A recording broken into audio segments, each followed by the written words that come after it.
Production. Kamusta na? Hoy, pilingera na ugod ng yabang. Nasaan nga ba yung angas mo? Bakit di ka makalaban ng parehas? Ikaw baka mo kinakatakutan sa larangan? Di ba kaya gusto pisikalan? Kaya ka nagtawag ng sakaterba mong kampo. Nagpatako na mga buhay, yung iba mga ampo. Hindi ito patimpalak na palakihan ng bunganga. Ang hilig mo pang mag-move na mistulang nagpapaawa. Teka, ano nga ba ang kalagayan ng iyong lahi? May mapapala pa nga ba sa lahat ng sumasali? Ano nasan ang tapang mo, ba't di mo ilabas? Pasalamat ka kay kuya kasi di ka hinaras. Bakit di mo pagtuunan ng pansin ang katangahan mo? Kulang sa kaalaman, diskado ko ang plano nyo. Labanan mo ko gaga kung saan ka magaling. Tignan ko kung ang matalin nyo kaya kang sagipin.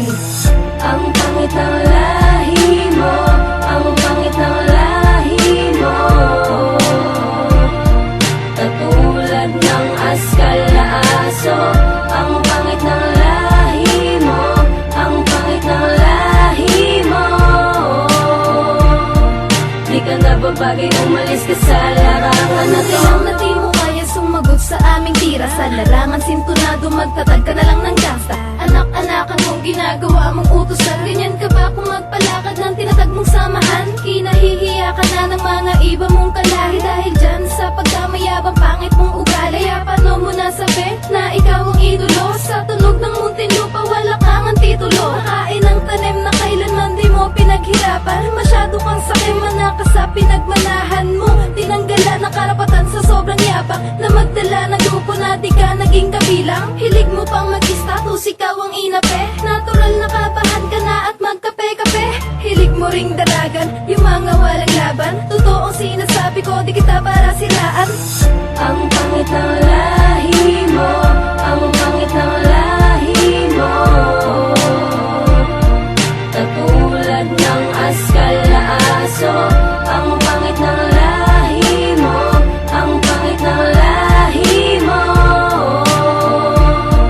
Di ka na babagay, umalis ka sa larangan na to. Pagkakaalam ko walang pinilahan sa kampo. Kung meron man yung paborito na anak-anakan mo, pwede lang wag mo kaming itulad sa iyo. Parang aso ka, magkano magpalahi sa iyo. At nabalitaan ko na gumawa ka ng pelikula. Parang pang romansa, walang kontra, lahat bida. Ang galing ng mga eksena, dinaig mo pa ang puta. Ang wakas ng iyong istorya, sino nagmukhang kawawa? Dahil pinagsawaan lang ng taga-katarungan. Pagkatapos ng larian yun, tinapos ang usapan. Walang sabi-sabi, iniwan kang padalos-dalos. Nag-atsa balutan at lumayas, bitbit ang sapatos. Iyan ang karma mo sa matahimik ko na kuya, na pagkatapos iiwanan ka kapag nakuha. Kaya balita ko na paborito ka ni sir. Ikaw kasi nagpupulong sa pagkukulang ni commander. Ang pangit ng lahi mo, ang pangit ng lahi mo.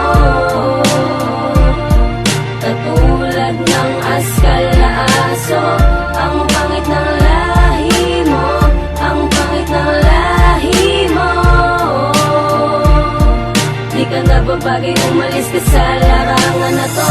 Ang pangit ng lahi mo, ang pangit ng lahi mo. Katulad ng askal na aso.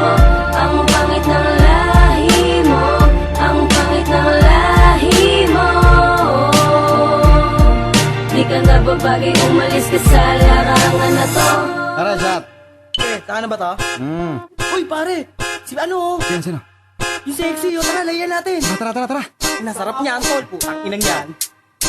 Kakaiba ka daw, miss. Pwede bang palahin? Malahe! Gusto kong matikman na napakalaki mo labi. Balita ko ay magaling ka daw na mag-alaga. Tinuturuan mo ang iyong anak na magpatira. Hindi ko man sabihin o ipagkalatalan na ng lahat ang katotohanan sa likod ng maskara. Ang hinahanap ko ay magaling kumanta. Kahit na sintunado, basta magaling umanga. Yeah! Ha! Shout out sa pinakabastos. Yeah, the lover boy. We are the rapist star. It's your boy, Dave. Sarap-rap ng body mo. Dahil ako'y kanto very good. Lalo na kapag nakabaon. Ang sarap ng kanto very good. Kakanto very, kakanto very,